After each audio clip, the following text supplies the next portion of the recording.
about our intimate conversation with God. We worship in the truth and spirit. Mga kapatid, let's lift our voice. Gamitin natin ang ating mga labi, ang ating mga boses upang papurihan ang ating Diyos na buhay. Magpuri ang lahat ng naniniwala na ang Diyos ay buhay. Magpuri ang lahat ng naniniwala na ang Diyos ang makapangyarihan sa lahat. Magpuri tayo. Punuin natin at busalin ito ng may banal na pagpupuri para sa ating Diyos na buhay. Let us lift our praise to God. Let's lift the name of Jesus in this place tonight. Wala tayong ibang itataas, wala tayong ibang pasasalamatan sa gabing ito, kundi si Jesu Cristo lamang. Let's worship our Lord. Our Lord is longing for our voice, the intimate praise na nagmula sa puso natin. The Bible said we need to worship our God in truth and spirit. Lord, we acknowledge your holy presence in this place, and we seek your face right now, O Lord. Lord, we worship you with a grateful heart, Panginoon. Lord, anumang karamdaman, Panginoon, anumang ang kalungkutan, anumang pagod ang nararamdaman namin, Panginoon, kami ay magpupuri na may kagalakan, Panginoon. Kami ay magpupuri na may papasalamat, Panginoon. Dahil ikaw po ang aming Diyos na buhay. Ikaw po ang Diyos na nagpala sa amin sa buong maghapon, Panginoon. At ikaw rin po ang Diyos na sa aming gagabay, Panginoon, sa mga darating pang panahon, Panginoon. Lord, right now, Lord, ibinibigay namin sa iyo lahat, Panginoon, ang aming papuri, Panginoon. Lord, kami ay hindi magsasawa, Panginoon, na isigaw, Panginoon, na ikaw ang aming Diyos. Na ikaw, Jesucristo, ang namatay sa cross, Panginoon, dahil sa kasalanan ko, dahil sa kasalanan ng bawat isa sa amin, O Lord. Lord, we ask for forgiveness right now, O Lord, in this place, Lord. Lord, we ask for forgiveness in your presence, O Lord. Lord, forgive us, Panginoon, our selfishness, Panginoon. Lord, basagin mo, Panginoon, ang bawat puso ng bawat isa, Panginoon. Lord, ang pagmamahal namin sa mundong ito, O God. Lord, you command us, Father God, in your word. Love your God with all your heart, all your mind and soul, O Lord. Lord, wala kami dapat unahin, Panginoon. Hindi ang sarili namin. Hindi ang pamilya namin, Panginoon. Hindi ang trabaho namin, Panginoon, kundi ikaw lamang, Panginoon. Teach us, Panginoon, that we obey your word, Father God, in our life, Panginoon. Lord, alam po namin, Panginoon, na we have a purpose in this life, O Lord. Lord, anuman po ang danasin namin pagsubok, Panginoon. Lord, kami ay hindi matitinag, Panginoon, ng aming pananampalataya, O Lord. Lord, anuman pong gawa ni Satanas, O God, upang kami linlangin, O God, upang kami ipahamak, Panginoon. We pray, Father God, for your Holy Spirit right now, O Lord. Lord, strengthen our faith in you right now, O Lord. Lord, give back the fire that we have, Panginoon, in your presence, O Lord. Lord, right now, O Lord, we cry out to you, O Lord, as one body, O Lord. Lord, we gather you, Panginoon. Pinagsama-sama mo kami ngayon, Panginoon, in your presence, O Lord. Lord, Panginoon, kung ano man po, Panginoon, ang katakilaan mo, Panginoon. Lord, ano man po yung will mo tonight, O Lord, your will be done, O Lord. Lord, we surrender our life to you, Panginoon. Nawa, Panginoon, whatever we have, Panginoon, Lord, ano mang peace of mind, Panginoon, na meron kami, Panginoon, in your presence. Ano mang kaligayahan, Panginoon, yung nararamdaman namin right now, O Lord, nawa maibahagi namin ito, Panginoon, sa higit na nangangailangan, O Lord. Lord, tunay nga, Panginoon, that you are the center of this worship, O Lord. Truly, Father, that you are with us, O Lord. Lord, we pray to you right now, O God. We cry out to you, Lord. to transform us, O Lord. Lord, sa mga panahon na nanghihina kami, Panginoon, sa panahon, Panginoon, na hindi namin alam, Panginoon, ang aming gagawin, O God, teach us to have faith in you, Lord. Lord, you said, a little seed, a little seed like a mustard, Father, can move mountains, Lord. Lord, right now, O God, we open our heart to you right now, O God. Sakupin mo po, Panginoon, ang bawat isa sa amin, O God. Sakupin mo, Panginoon, ang bawat anak mo, Panginoon. Lord, nawa ang banal mong kamay, Panginoon, ang siya pumipo sa bawat isa, Panginoon. We know that you can do miracles, O Lord, because nothing is impossible to you, O God. Lord, we glorify your name, O God. Lord, we worship you, Father God. Hallelujah, Father. Hallelujah, God. We thank you. We thank you. Let's give thanks to the Lord. Whatever our circumstances, give back the glory to God. Give thanks and honor God. Hallelujah, Father. We thank you, Jesus. We thank you, Jesus. We thank you, Jesus. Hallelujah, thank you. Hallelujah, Lord. Hallelujah. And we ask all of this in Jesus' name. Amen. Blessing that we receive from God. A heavenly blessing na hindi kaya ibigay sa atin ng mundo. Kundi nga, sis, congrats. For I know the plans for you. Jeremiah 29:11. Truly, yung plan ng Diyos sa atin ay napakaganda at victorious. Amen? So, tayo pong lahat ay manalangin. Hallelujah, Father God in heaven, O God. Diyos, sa manaming makapangyarihan sa lahat, kami po ay lumudulog, Panginoon, sa iyong presensya, Panginoon, upang kami ay iyong samahan, Panginoon, sa gabing ito, O God. Lord, allow you, Panginoon, that your word will speak in this place, O God. Lord, nawa, Panginoon, ang bawat salita mo, Panginoon, ay siyang maghilom sa amin, Panginoon, bilang isang tao, Panginoon. Maghilom sa amin spiritually, Panginoon. Maghilom sa amin, Panginoon, physically, Panginoon. Kung hindi nga, Panginoon, that you are with us right now, O God. We pray for the Holy Spirit, O God. Cover us tonight, O Lord. Lord, ikaw po ang siyang magsalita, O Lord. Ikaw po ang siyang magpaliwanag, Panginoon, sa aming mga puso, Panginoon. Lord, whatever your seed, Panginoon, ang itanim mo, Panginoon, sa gabing ito, O God. Lord, nawa ito ay magbunga, O God. Nawa ito ay aming maibahagi, Panginoon, sa bawat tao, Panginoon, na mga kasalamuhan namin, O Lord. Lord, we glorify your name, O God. Lord, we honor you, Father God, with our thanksgiving, and we pray all of this in Jesus' name. Amen. Okay, ang pag-uusapan po natin is healing. Hindi po ito title na isang kanta, okay? Healing. Healing. Healing ng healing. Healing, it means, ano po yung healing na pag-uusapan natin? So, in Google po, ang sabi nga, Wikipedia, literally means to make whole. It's the process of the restoration of health from an unbalanced, disease, or damaged organism. So, yun po yung sabi na internet, which is, tama rin siya, ayon sa Biblia. So, the healing na alam ng siyensya ay kaugnay kung ano ang sinasabi na Biblia.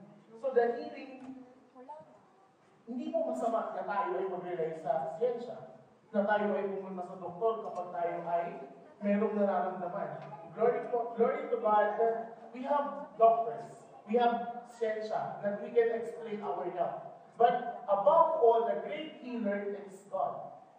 Science is from God. So for those people that they didn't believe about God because they rely on science, sa siyensya, maging hindi nila nakita yung point that the science itself is from God. From the beginning. So tayo po ngayon, it's healing. The great healing na, ang healer natin is sa Jesus Christ. Our Jehovah Rapha. So whatever the circumstances, anumang pagdaanan natin karamdaman, meron tayong natatakbuhan. Hindi Advil. Diba? Hindi Tylenol ang magpapagaling sa atin bilang isang Kristiyano. Kundi Wala tayong ibang tatakbuhan sa lahat ng condition. It's unbalanced, disease, or damaged organism na meron tayo. We are secure in the presence of our Lord. Yun yung meron tayo bilang isang Kristiyano. And what is the promise in 1 Peter verse 2, verse 24, mga kapatid? Sa kanyang pagkamatay sa krus, pinasan niya ang bigat ng ating mga kasalanan upang tayo mamatay na sa kasalanan at mabuhay ayon sa kalooban ng Diyos. Kayo'y pinagaling na sa pamamagitan ng kanyang mga sugat. We are new. Dahil sa pamamagitan ng kanyang sugat. So tayo ay naligtas. First of all, ang unang bumalik sa atin ay ang ating mga spirito. Because we are broken. From the beginning ng sa simula ng kanyang ng kasalanan ng tao, ay tayo ay napalayo na. But because of the blood of Jesus, because of His wound, tayo ay magaling na. Tayo ay muli na buo. Ano sinabi kanina? Di ba, the literally means ng healing, it's to make us whole. So, ganun yung ginawa sa atin. As we all know, na as a Christian, we are a new creation. Hindi lang tayo na-repair, but isa na tayong brand new creation of our Lord. So, lahat daw ay pamamagitan ng kanyang sugat, ng kagalingan ay nakuha na natin sa kanyang pamamagitan ng kanyang sugat. At ganun din po ang nakasaad in Isaiah verse 53, verse 5. Ngunit dahil sa ating mga kasalanan, kaya siya nasugatan. Siya ay binugbog dahil sa ating kasamaan. Tayo ay gumaling dahil sa pahirap na dinanas niya at sa mga hampas ng kanyang tinanggap. Lahat yun ay inako ng Panginoon. Lahat yun ay isinakripisyo sa atin ni Jesucristo dahil gusto niya tayo gumaling. Lahat yun ay ginawa ng Diyos para sa atin. Lahat ng favor na yun, nasa atin. Wala para sa Kanya. So bilang isang Kristiyano, mahalaga na mabuhay tayo na selfless, na hindi tayo selfish. Dahil sa Panginoon ay binahagi niya para sa atin lahat. Ginawa niya para sa atin lahat. Wala siyang ginawa para sa sarili niya. Ganun tayo kamahal ng Diyos. Kung merong healing, ano ang problema ng mundo? Healing is the promise of God. And the problem is sickness. So ano ang sickness? Kung paano ang langit ay mas mataas kaysa lupa, ang aking kaparaanan ay higit kaysa sa inyo kaparaanan. At ang aking kaisipan ay hindi maaabot sa inyong kaisipan. Whatever the reason, the will of God, sometimes hindi natin talaga kaya sagutin. Sometimes kailangan natin, as a Christian, kailangan ko masagot ano bang gusto ng Diyos. Bakit ko nararanasan ang mga paghihirap na to? Bakit ko kailangan pagranasan? Bakit siya hindi niya nararanasan? Sometimes the reason, it's not right away na ibibigay sa atin ng Diyos. Yung reason kung bakit natin nararanasan ang lahat ng yun. Sometimes ang mga sagot sa mga tanong natin, makukuha na natin sa langit.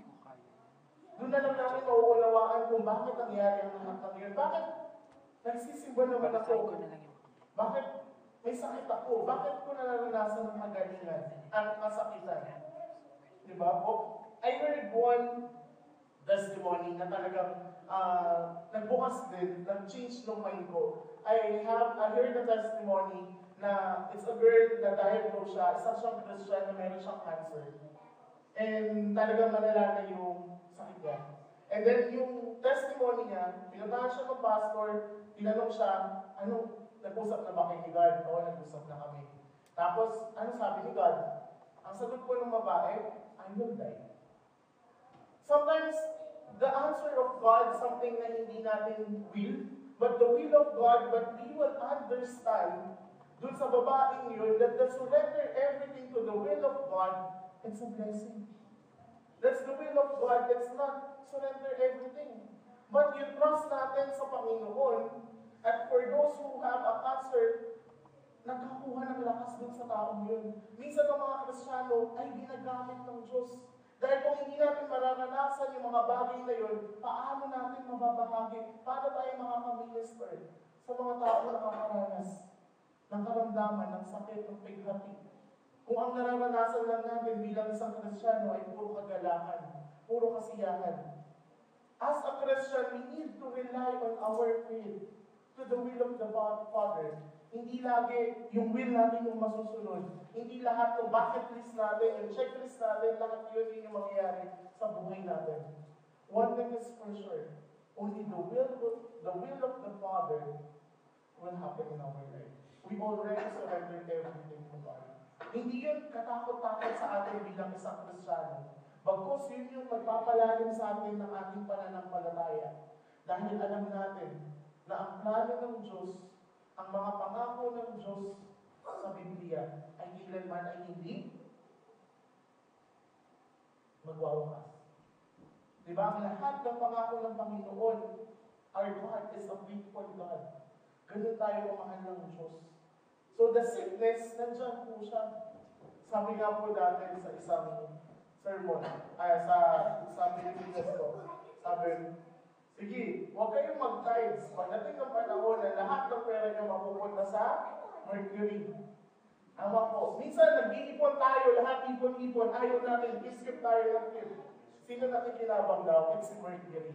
Dahil pagtanda natin, maintenance, gamot, isang reseta lang ng doktor, lahat ng ipon natin napunta na sa Mercury. But if you will surrender everything to the Lord, we are secure. Wala tayong ibang iisipin. Baka dumating yung ganitong sakuna, baka ganito, ba't ganyan. But if we have trust and faith to the Lord, yun yung faith. We have confidence in Him. We have confidence in our Savior. And yun yung buhay natin bilang isang Kristiyano. Hindi tayo magre-rely doon sa negative na meron tayo sa buhay natin.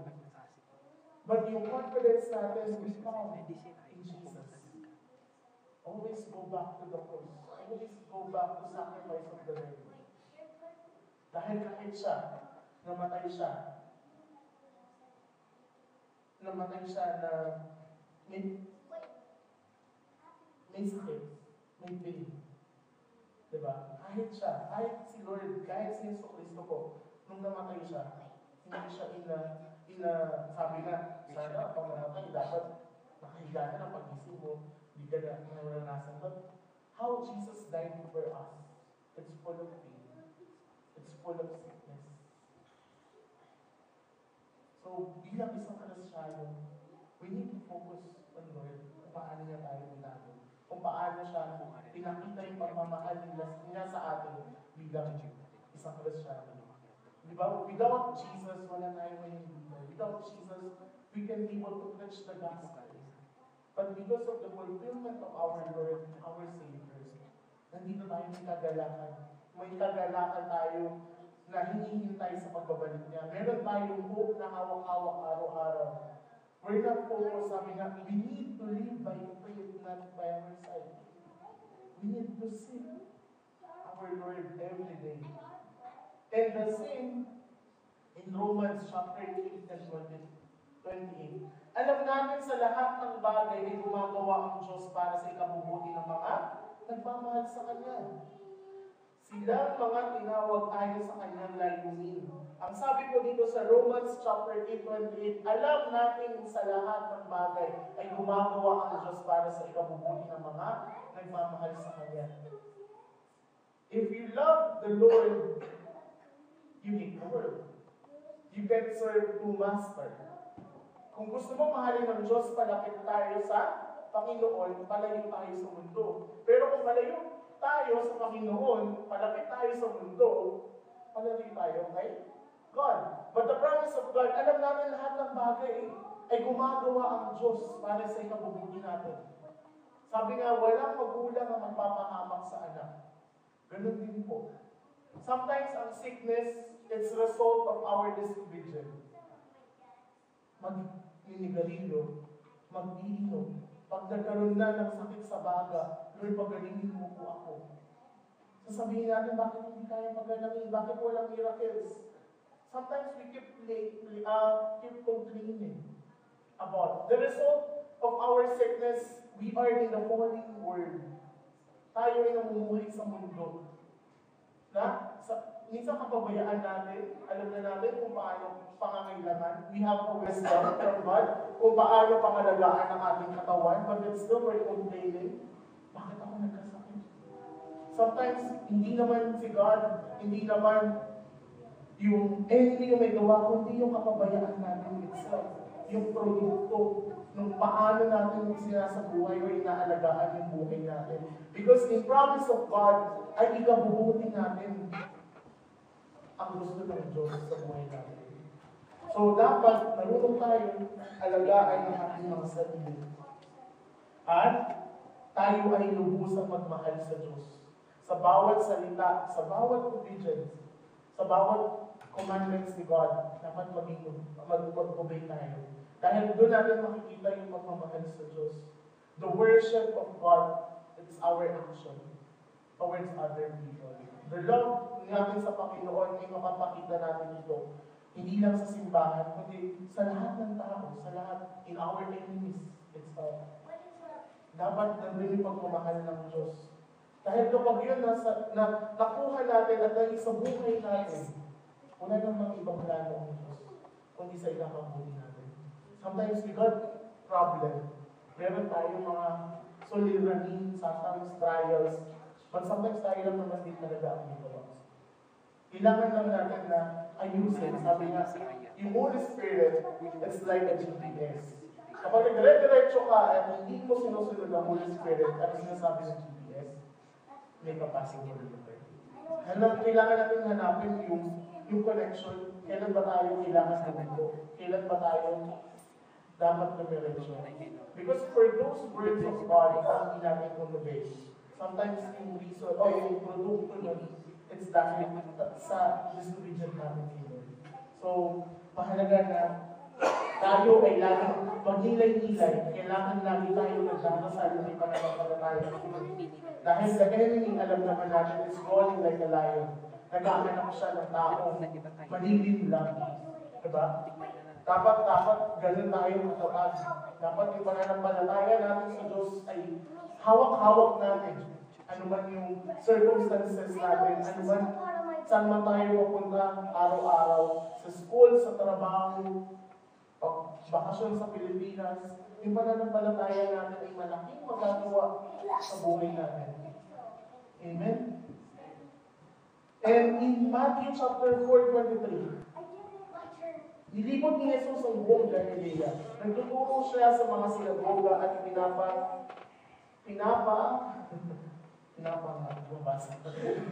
nagtuturo siya sa sinagoga at pinapangaral ang magandang balita tungkol sa paghahari ng Diyos. Pinagmagaling din niya ang lahat ng mga taong may sakit at karamdaman. So the promise in Isaiah, yung first reading natin, it's about the spiritual healing. But this, nakita natin that Jesus Himself performed a miracle of healing in physical. Diba? Ang sabi po dito sa Biblia, ang lahat ng mga tao may sakit at karamdaman. So God is really a great healer. Whatever your sickness, whatever you have in your body, you can heal. You can heal. Naniniwala po ba natin? Amen. Amen. Thank you po. And in John chapter 9, verse 1 and 3, sa paglalakad ni Jesus, nakita niya ang isang lalaking ipinanganak na bulag. Tinanong siya ng kanyang mga alagad, Guro, sino po ang nagkasala at ipinanganak na bulag ang lalaking ito? Siya po ba o ang kanyang mga magulang? Sumagot si Jesus, ipinanganak siyang bulag, hindi dahil sa nagkasala siya o sa kanyang mga magulang, kundi upang mahayag ang kapangyarihan ng Diyos sa pamamagitan niya. Ang taong ito ay bulag. Ang ipinagaling ng Panginoon ay tinanong siya ng mga alagad, sino ba ang nagkasala? Sabi ng Biblia, ang pagkasala kapag nagkaroon ng karamdaman ay dahil nagkasala, ito ay produkto ng kasalanan. Hindi po sa lahat ng pagkakataon. Katulad po dito sa bata po ito na ipinanganak na bulag, tinanong po siya, Tinanong po si Yesu Cristo, sino po ba ang nagkasala? Yung bata o yung magulang? Sabi ng Panginoon, wala sino man ang nagkasala. Naging bulag ang bata upang mapahayag ang kadakilaan ng Diyos. To perform the miracles, to be the channel of blessing. Kung walang bulag, paano magpapakita? Paano natin malalaman na ang Diyos ay may kakayahan magpakita ng bulag? So nagamit ang taong yung may karamdaman na yun upang to glorify God. Sometimes we have sickness kasi gusto ipakita ng Diyos that God is the miracle God. God can perform miracles. Dahil ang iba naniniwala sa Biblia na matatagpuan ng miracles. So bilang isang Kristiyano, mahalaga na meron tayong pananampalataya. Sometimes kapag may sakit na, ako ba kayo talaga yung will ni God? Minsan ganun po tayo eh. Kasi baka ito na hindi na talaga magtatagal ito para wala na talaga. Wala na tayong pag-asa. Sa sarili namin, wala na tayo ng pananampalataya. So paano? It's, as a Christian, we need to praise God. We need to submit our faith first. And God will reveal His will in our life. If you will receive the healing, receive it. Diba kapag nanalangin tayo o nagbigay tayo ng pananampalataya sa Panginoon, ang sagot ng Diyos is, yes, I will give you. I have better plan for you, or not yet. Diba hindi naman tayo sasabihin, no? Ayaw kitang magaling eh. But kung hindi, in circumstance kung bakit hindi nagpapagaling ng Panginoon, meron siyang ibang way, meron siyang ibang gustong ituro, meron siyang better plan para sa atin. Bilang isang Kristiyano, ang mahalaga, marunong tayong mag-submit ng ating faith, ng ating pananampalataya sa ating buhay. Diba? Hindi natin ibibigay yung wins, hindi natin ibibigay yung faith natin sa sarili natin dahil kaya ko to. Yung confidence natin, ay magagaling to kasi magaling yung doktor ko, magaling to kasi sa sarili ko. Hindi naman ako nagkasala, naging obedient naman ako kay God. It's not about us. It's about our faith. If you want to pray for Him, for healing, pray for Him. Submit your faith, your trust to the Lord. Ganun po, at makakamit natin yung hinihiling natin na kagalingan nagmula sa langit. Katulad po, in Matthew chapter 9, verse 20. Ito po yung babae. Basahin mo natin. Habang siya naglalakad, lumapit sa likuran ni Jesus ang isang babaeng 12 taon nang dinudugo at hinawakan ang laylayan ng kanyang damit. Isang babae ang umawak sa laylayan ni Jesus. In next verse, tingnan po natin yung nangyari sa babae. Sinabi ng babae sa sarili, pahawakan ko lamang ang kanyang damit, gagaling na ako. Lumingon si Jesus. At pagkakita sa kanyang sinabi, anak, lakasan mo ang iyong loob, pinagaling ka ng iyong pananampalataya. Slowly, umaling ang babae. Ito po babaeng ito, hindi siya napagdalangin, hindi siya napagdasal ni Yesu Cristo. Hindi siya nakawakan ni Yesu Cristo. Hindi niya nga nakasalamuha ang Diyos. Pero ano po yung nagpabago sa buhay ng babae? Ano po yung nagpagaling sa kanya? Yung faith. Yung pananampalataya. Yung pananampalataya natin bilang isang Kristiyano. Kamusta na po? Dapat lagi tayong lumalalim araw-araw. Hindi pababaw ng pababaw. Yung pananampalataya natin, yung relationship natin sa Panginoon, gano'n na mahalalim. Dahil yung pananampalataya natin, sometimes doon magsisimula yung mga bagay na hindi natin inaasahan. Kapag natutunan natin manampalataya sa mga imposibleng bagay para sa Panginoon, yung hindi namin iniisip. Kasi sometimes kapag ginunga natin yung solusyon sa sarili natin, sometimes we end up nagkakasala na tayo. Sometimes nagkakaroon na tayo ng mga negative sa puso natin. Pero in first, tinuro naman sa atin ang ating Panginoon na magkaroon tayo ng pananampalataya sa Kanya. Anak, magtiwala ka lang. Magkaroon ka na ng mananampalataya sa akin. Katulad ng babaeng umipo ng kanyang laylayan. Right away, gumaling mo yung babae. Right away, the miracles happen sa babaeng yun. If you want to receive miracles, wala namang pipiliin ng Diyos ng oras, ng lugar. Ang hihintay ng Panginoon, yung puso natin na may pananampalataya. And right away, katulad ng nangyari sa babae, you will receive it. Diba? By faith, receive. Diba? Yun yung pangako ng Panginoon. And ano pong sinabi ni Matthew chapter 8:13? At sinabi ni Jesus sa opisyal, umuwi ka na, mangyayari ang hinihiling mo ayon sa iyo, pananampalataya. Sa oras din iyon ay gumaling ang katulong ng kapitan. So, lahat na nananampalataya sa Panginoon, right away, they receive whatever they ask from God.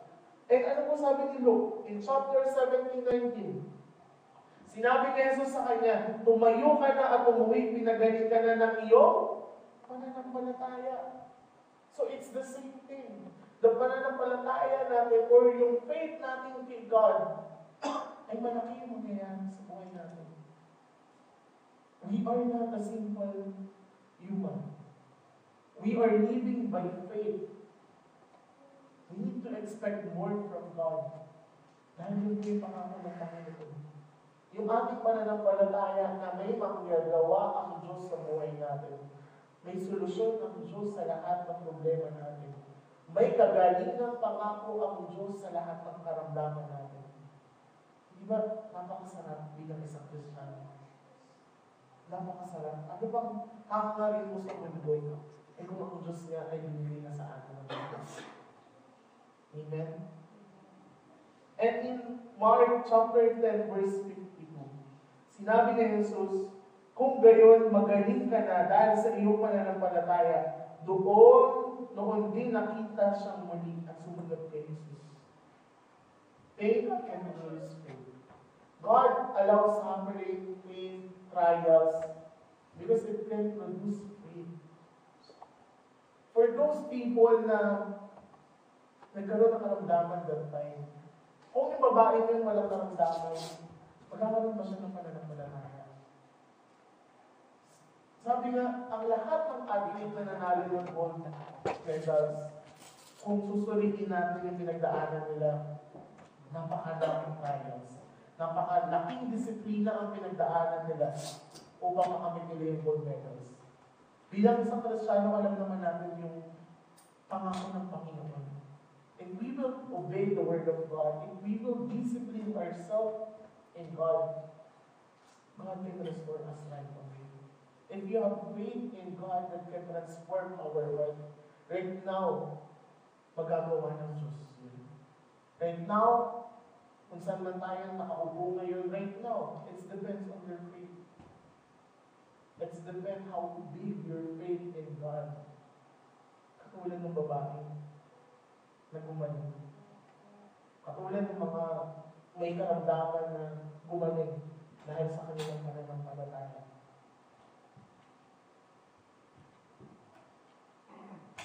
At ang pangako po ng Panginoon in Revelation chapter 21 verse 4. At papahirin niya ang bawat luha sa kanilang mga mata. Wala nang kamatayan, dalamhati, pagtangis at paghihirap sapagkat lumipas na ang dating mga bagay.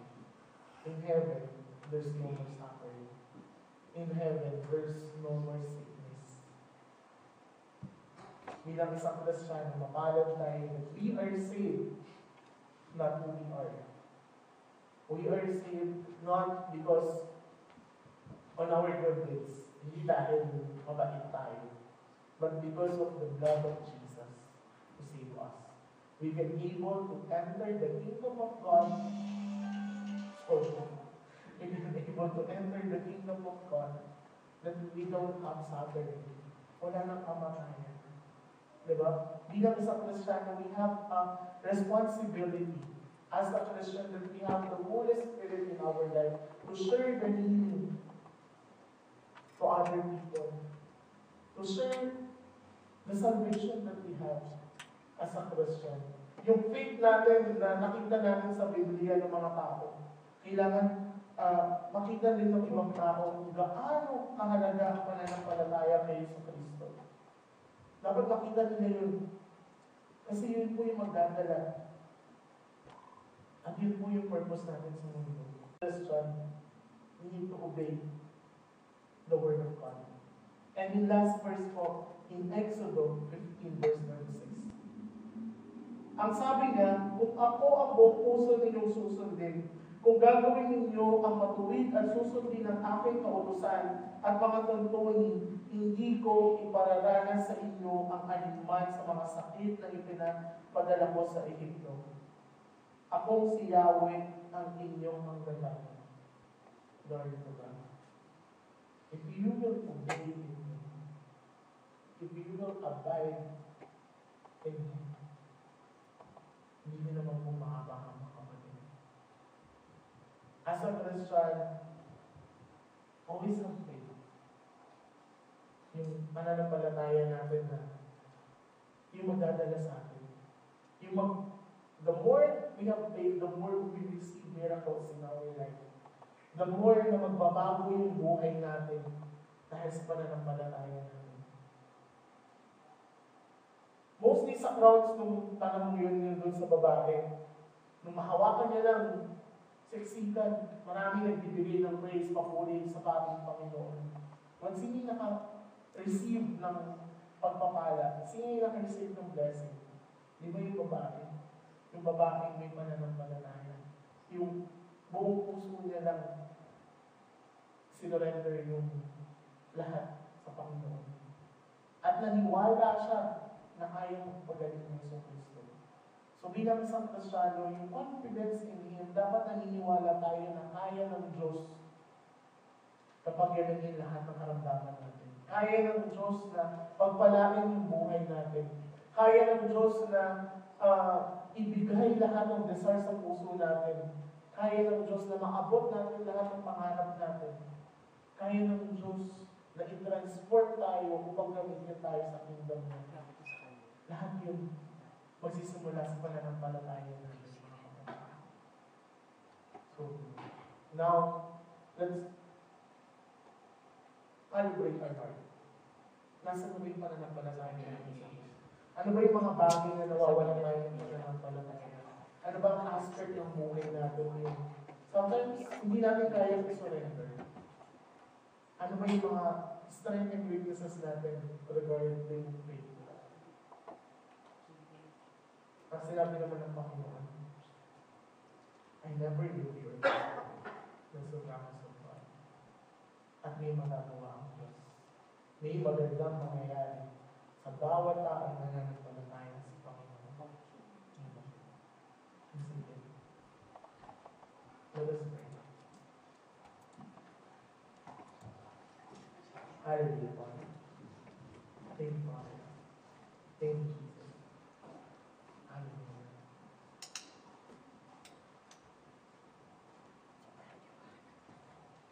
Thank you, Jesus. Glorify you, Lord. Lord, maraming salamat po, Panginoon, sa iyong mga salita. Maraming salamat, Panginoon, sa mga pangako mo, Panginoon, sa iyong mga anak, Panginoon. Tunay na, Panginoon, na wala kang hiningan sa amin, Panginoon, kundi ang kabutihan namin, Panginoon.